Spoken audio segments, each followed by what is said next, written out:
Well, persons living with HIV and AIDS can, be productive in society on matters of social economic activities. And that is the conversation that we'll be having tonight, that you have been diagnosed with HIV and AIDS. Is it the end of the world? Certainly not. That you are in a society that these persons are in existence. Is it time for you to stigmatize them? Certainly not. Just what is this different thing that, a group that has come together to make sure that, they are part of society and they are doing what it is that they can do best. We'll be engaging them just to get to hear what is this different thing that they are doing to make sure that life runs as normal as should be. I'll be introducing my guests to you shortly. That is the ladies that will be having on Her Say, because today is Her Say and largely, of course, TV47 weekend edition. And we get to that crucial, conversation, just getting to know what is this different thing that they are doing. That, as we always say, when you are diagnosed with a certain condition, it is certainly not a death sentence. Welcome on board. My name is Linda Alela. TV47 weekend edition begins right away. We have lots lined up for you. Let's take a look at what is on news. Tonight, two families in Mombasa mourn the deaths of their children who are said to have lacked critical health care due to the ongoing doctor strike. Mtoto wangu alikuwa katika kitanda namba 5 na akiwa namba 5 yeye alikuwa wa 4 kuaga. And former President Uhuru Kenyatta warns those he calls traitors in government as he asks the clergy to fully take up its role in defending the rights of Kenyans. Insecurity has displaced victims camping at Moinonin, Baringo North, now grapple with effects of heavy rains in the area, with malaria cases reported and fear of cholera outbreak. Kiangalia vile imeka mvua ilinyesha, maji imetambaa kila mahali na watoto wadogo. Ms. Linda Alela, and TV47 Weekend Edition begins right now. A sign language interpreter being Rhoda Nyamai. And of course, the lines are open. Her Say is the hashtag. I'll be looking at some of your comments as we continue with the broadcast. Remember, the conversation is about HIV and AIDS persons and how they participate meaningfully in making sure that they are productive, of course, on social and economic factors in society. As we get to that conversation later on, allow us to look at what is in the world of news, and that the impact of the ongoing doctors' strike has been profound, with families facing hardships that is due to the absence of essential medical services.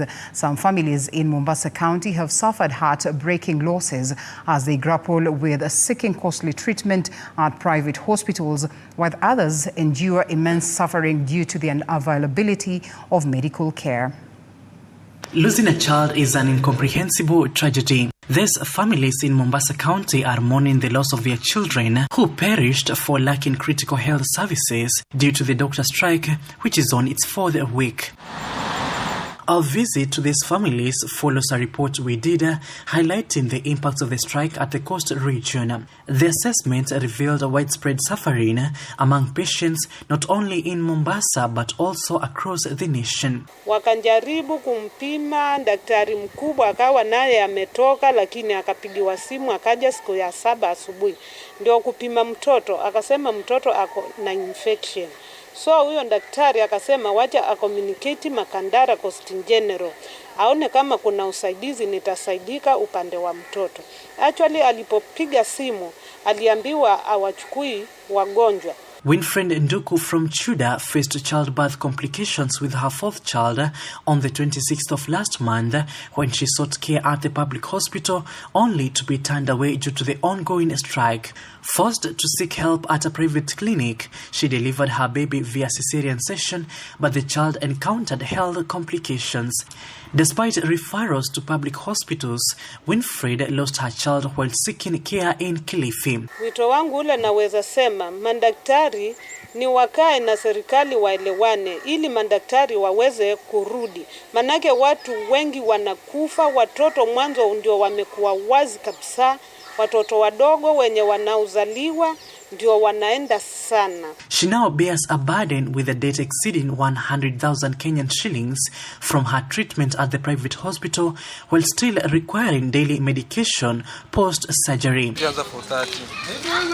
Another family in Changamwe also lost their 2.5-year-old daughter on the 1st of April in a similar incident, along with several other children that day. Pale ajao wakuwa nashughulikia mtoto. Ajao walikuwa wanataka tu, walikuwa wanakuja tu kumwangalia, lakini kazi yao ni kukaa tu wamekaa na simu zao, wanachati, washughuliki na wale wagonjwa. Their daughter suffered from breathing difficulties. Mtoto wangu alikuwa katika kitanda namba 5 na akiwa namba 5 yeye alikuwa 4 kuaga. Inamaanisha 4 walikuwa watatu walikuwa washaenda, wangu ni 4. Inamaanisha kwa orodha ya 5 alibakia mtoto mmoja. Despite their pleas, the parents received few response from healthcare providers to attend to their child. There is a gap in my heart that I'm being left behind. Ungepatikana na kikundi ambacho kinapeana ushauri. Cause personally, I had two daughters. I've remained with one, with my wife and I. Let's say 3 people. Kuna kipindi napitia sahi, nimemzika just the other day. Healing the wounds. I have to heal the wound of my daughter to tell her that your sister is no more. These families are now grappling with trauma, grief and mounting deaths incurred in the private hospitals. They are saddened that many more lives may be lost if the situation does not improve, warning the doctors to halt the strike. Paul Monio, TV47, Mombasa. Well, as we give you the updates of this story, it's our hope that the stalemate then is addressed. Now, the Council of Governors wants the 2017 CBA relooked into, saying it contains components that are not only difficult to implement, but unreasonable. And as Elizabeth Atieno now reports, the spouse of the Deputy President Rigathi Gachagua, that is Dorcas Rigathi, and a section of members of the clergy have held prayers to end the strike. The doctors' strike has entered its 24th day. KMPDU has since maintained that the only way to end the strike is when the government will give in and fully implement the 2017 CBA. But now, the Council of Governors Health Committee has revealed its intention to review the CBA signed between the Doctors' Union and the government, saying some governors are having challenges in implementing some of the components in the CBA. Budget of all the 47 counties for the health is around 120 billion. You will still find the Ministry of Health and MOH retaining a whole whooping 185 billion just to do the coordination work that they do. According to the Council of Governors, 95% of doctors have individual contracts with each of the 47 counties, and thus their continued stay in the streets is unwarranted. 95% of those health workers, none of them has a contract with anybody in the whole of Kenya. Every doctor has a contract with a specific county. The Council of Governors now believe most of the issues doctors are on strike about have either been addressed or are in the pipeline. COG is now questioning the real motive for the strike that has paralyzed delivery of health services. It is the doctors in Nairobi. They are not answerable to the governor of Tharaka Nithi. However, mysteriously, and I don't know how that happened, they are under one umbrella of a union that purports to control everything in the 47 counties.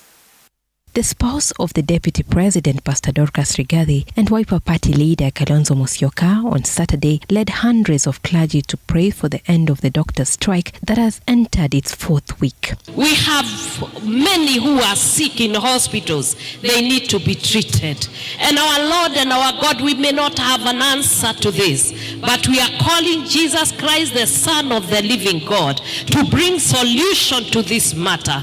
When doctors are on strike, we have reason as a nation to pray.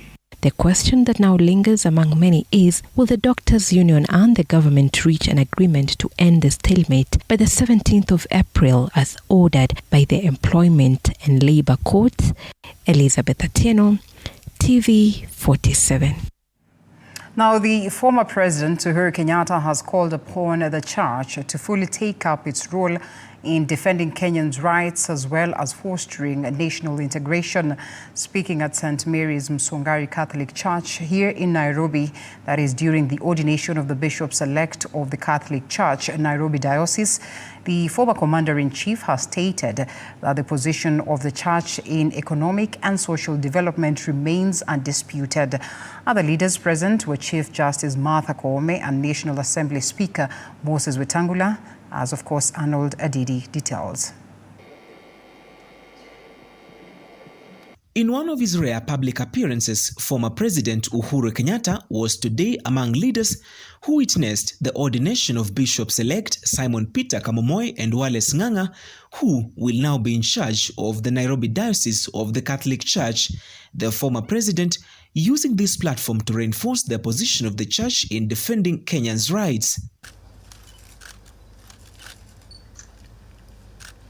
While remaining unclear on who he was directing his sentiments, the head of state used the illustration of Jesus Christ's disciple Judas, who later committed suicide, saying amassing wealth is not all that a soul needs. Lesha vizuri, mutapelekana na hawa vizuri sana na watawasaidia kwa kazi zenu. Usaliti uko upande mwingine, staki usaliti ni mwingi sana. Lakini kwa wasaliti tunawaambia hata Judas alisaliti Yesu, lakini hiyo mahela aliiwacha akaenda akatafuta kamba. The religious leaders who were present during the ordination, led by the Archbishop of Mombasa Diocese Martin Kivuva, have asked the government to immediately resolve the ongoing doctors' strike to offer relief to millions of Kenyans who continue being on the receiving end of the embattled doctors' strike. On the other side, National Assembly Speaker Moses Wetangula, who stood in for President William Ruto, who is currently outside the country, has asked the church to continue with its vital role in providing moral guidance to the nation. Other leaders who are present include Chief Justice Martha Koome, Cabinet Secretaries Susan Nahumisha and Moses Kuria, Nairobi County Governor Johnson Sakaja, as well as a host of legislators.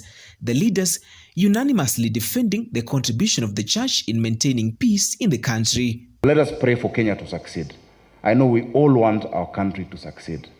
I know President Uhuru Kenyatta wants the country to succeed.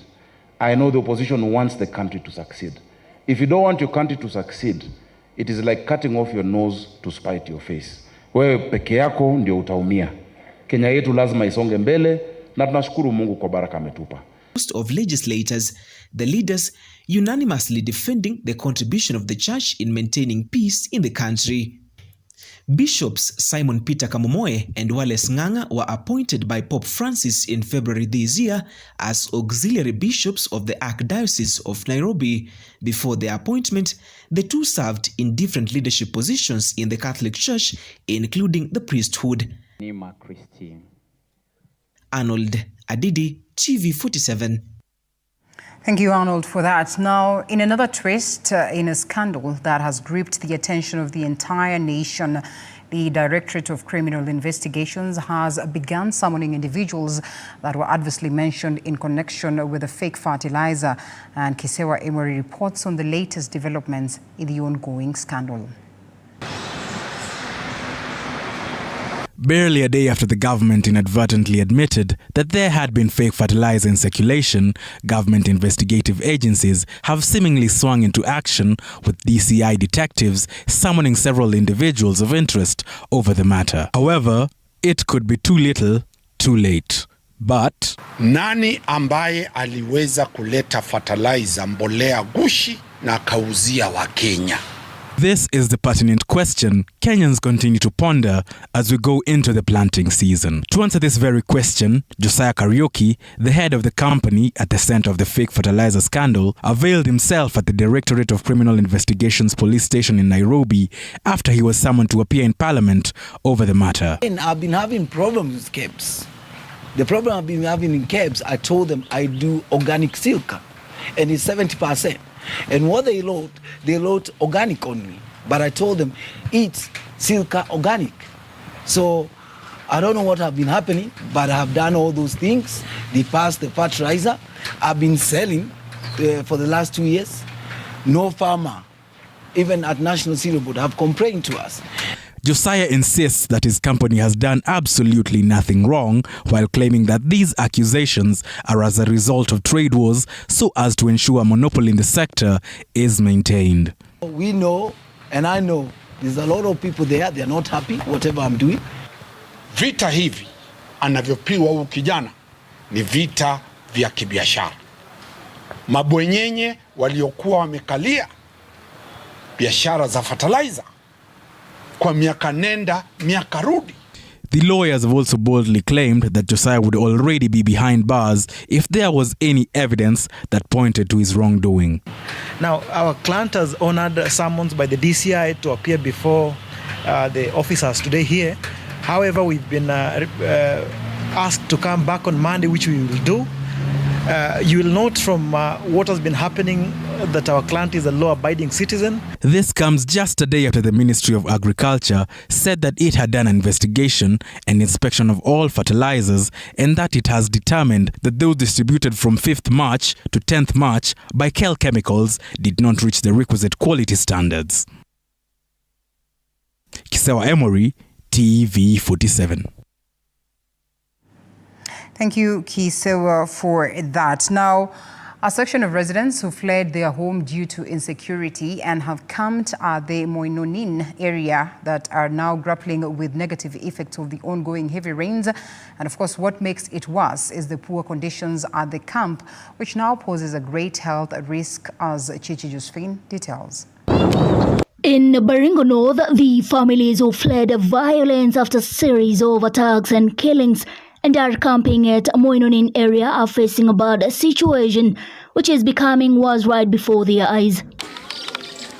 The residents fled their homes to set camp at this area in these shanties they call their homes. Sida mingi sasa watu sahi wamekuwa stressed sana. Kwa sababu wamesikia tena manyumba zimepomolewa, imekuwa kasi nyingine tofauti sasa. Na hii wakora. They now fear that the ongoing heavy rains will wash away their belongings. Kiangalia vile imekaa, mvua ilinyesha, maji imetambaa kila mahali na watoto wadogo. Kuna mahema yenye imebebwa na maji. Sasa shida hiyo alikuwa hapo tu ni sababu ya maji. Yaani amehema na kwa nini maji tumeribu tunabuguswa nini mehema. Banditry in this region has forced hundreds out of their homes, leaving them dependent on aid from organizations for survival as a larger humanitarian crisis escalates in the region. Sasa hii watu wako wakonye wengi sana na hakuna kitu ya kununua na hata kitu. Na sasa hii tena tukikaa hivi tukasikia manyumba zetu zimebomolewa huko kakitu tena. The scene at Moinonin is one of utter devastation as the most vulnerable are women and children. Their faces ached with worry and fear of a looming cholera outbreaks hangs in the air, a consequence of the overcrowded and unsanitary conditions caused by the downpour. Ningependa kuomba serikali kama kuna uwezo wangetusaidia na tulete madawa. Kuna watu wagonjwa wanalala kwa mahema, hata saa ukiingia kwa mahema kuna watu wengi wanalala huko. As rains continue to pour, the government have been urged to intervene with speed to avert disease outbreak. Sai hawa mimi naona wanahangaika sana. Na hawa wao hapa sai hakuna kitu, hata mtoto akikuwa mgonjwa hakuna namna. At the same time, the Kenya National Highways Authority (KENHA) has announced the closure of the North Horkalacha Road due to flooding in the area. The Kenya Meteorological Department, in a forecast issued on Monday 1st, showed that heavy downpours were expected in the Central Highlands, Western Kenya, Rift Valley, Southeast Lowlands, Coast, Northeast, and Northwest regions between April 2nd and April 8th. In a statement released on Friday, Kenha highlighted that traffic flow will resume only after a thorough assessment and potential repair of any damaged sections of the road. Chichi, Josephine, TV47. Thanks, Chichi. Now, President William Ruto delivered a lecture at the Lisbon University in Guinea-Bissau, and he was accompanied by President General Umaru El Mohta Sissoko Embalo.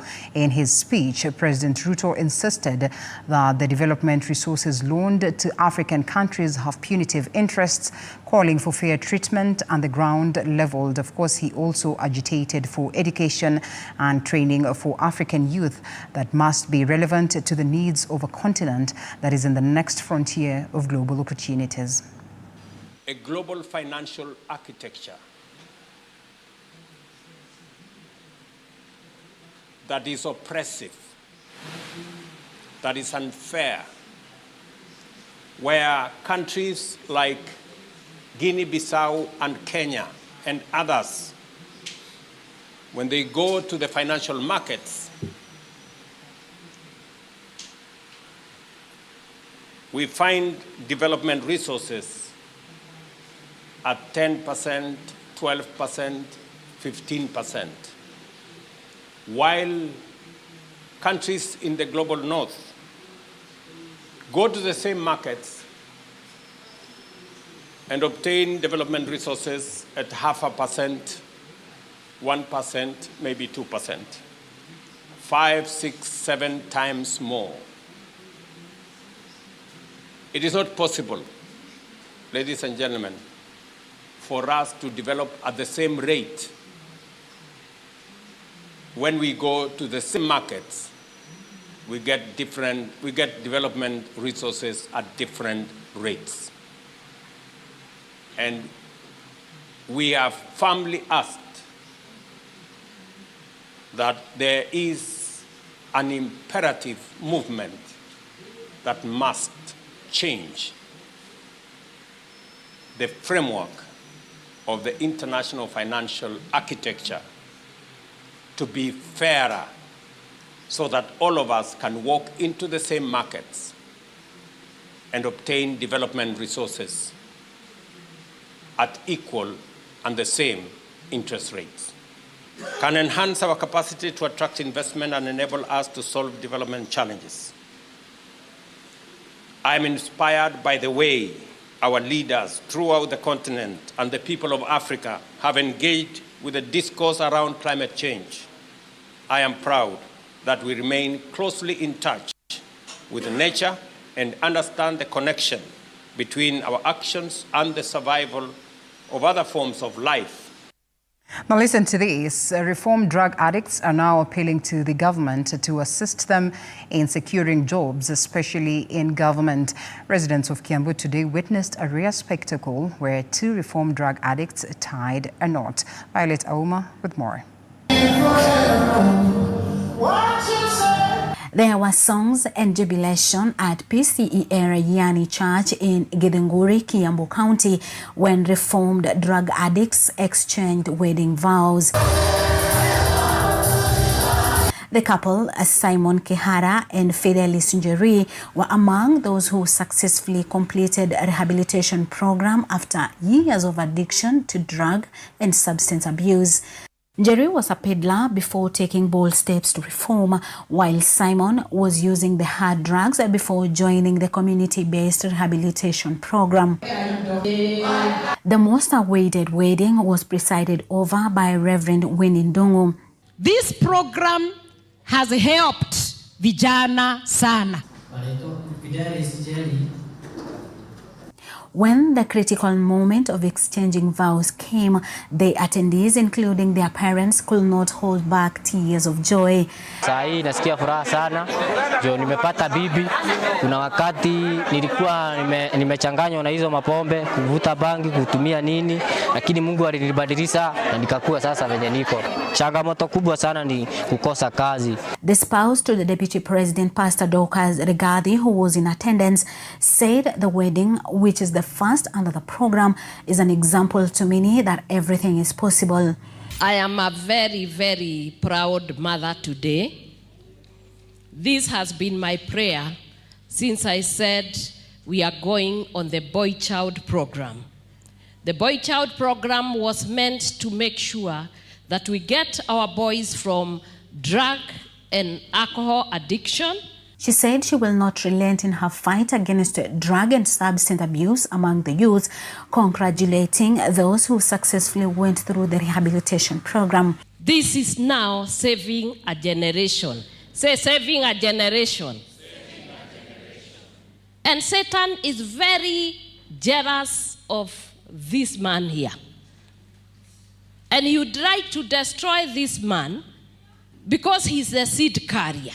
Residents and other leaders who attended expressed increased cases of death occasioned by drug abuse and illicit brew, urging stakeholders to join hands in fighting alcohol abuse. They are being lured slowly by slowly, but when they get caught up, they are left to the families and the church. We are saying no to such. The community-based rehabilitation program is under the office of the spouse of the Deputy President, Pastor Dorcas Rigathi, working in collaboration with religious bodies, NACADA, and other community-based organizations, a program that has benefited several youths across the country. Reporting for TV47, I'm Violet Auma. Beautiful thing when two people tie the knot. How much more when these ones are reformed addicts. All the best to them. Now, 2 people have been confirmed dead and over a dozen others injured following a collision between a bus that was traveling from Western Kenya to Nairobi and parked fuel truck along Kisumu Highway, Muguga area, that is Kikuyu, Kiambu County. And of course, Kikuyu Sub-County Police Commander Ronald Kirui confirmed the incident and urged road users to exercise caution as the country is expected to experience a prolonged period of heavy rain as predicted by the Meteorological Department. The bodies of the deceased were taken to the mortuary at the GOtv hospital, while the wrecks of both vehicles were towed to the Kikuyu police station. Majeruhi tumewakimbiza katika hospitali ambazo ziko karibu hapa na wengine tumewakimbiza katika hospitali ya Kenyatta National Hospital. Basi hili ni abiria 62 na tunaendelea kujua kwamba ni wangapi ambao walikuwa hapo. Bado tumeanzisha uchunguzi. Tulipata abiria wengine wamekimbizwa hospitali. Kwa hivyo idadi kamili ya wale ambao walikuwa ndani ya gari tutathibitisha. Ajali hii ukiona wote walikuwa wanaelekea barabara, sehemu moja ya barabara. Lori ilikuwa mbele na basi ilikuwa nyuma na ikaweza kugonga lori ambao walikuwa wanaelekea upande moja wa barabara, upande wa Nairobi. Tungependa kutoa tahadhari na kuomba sana madereva wote ambao wanatumia barabara kwamba waweze kuzingatia sheria za barabara. Ajali hizi nyingi zinaweza kuepukika endapo madereva wangezingatia sheria za barabarani.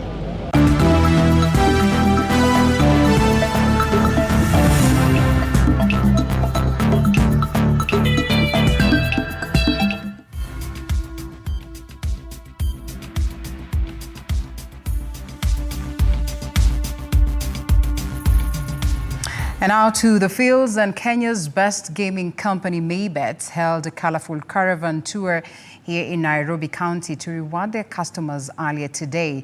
Their first stop was in Kawangware Dagoretti North constituency, where jubilant fans were happy to interact with the head of special projects at Maybet, Stephen Maunda, commonly known as a Shutter Boy. The hundreds of fans were shown how to easily win on the Maybet platform, where several people have emerged cash prize winners. Some people were lucky to get gift hampers, merchandise and cash prizes.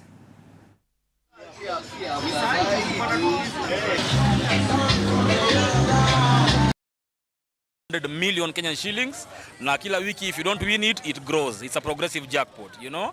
And if you get from 13 correct predictions, because jackpot iko na 17 games, so if you get 13, 14, 15, 16 games correctly, uko ndani ya bonuses. Na pia bonus zetu ni kubwa hivyo hivyo. On top of that, tuko na crash games, tuko na virtuals, ukitaka casino, zote tuko nazo pale kwenye Maybet. So wale unajua mayouth siku hizi wanasema mapema ndio best. Hawataki kongojea sijui 90 minutes, anataka kucheza haraka haraka amalize, kama ni Aviator, kama ni JetX, kama sijui ni Rocketman, hizo zote tuko nazo pale ndani ya Maybet. Elsewhere, Ogade Girls, Oriwo Boys and Kobola Girls won their matches on Saturday during the ongoing Europe Day Kenya football tournament at Raila Odinga Stadium in Homa Bay County. Ogande Girls thrashed Ratanga Girls, that is 3-0, while Kobola Girls saw off Waware, that is 1-0, and Oriwo Boys overcame Homa Bay High 1-0. Ringo Boys secured a 1-0 victory over Nyamanga, while Agoro and Beta High settled for a barren draw.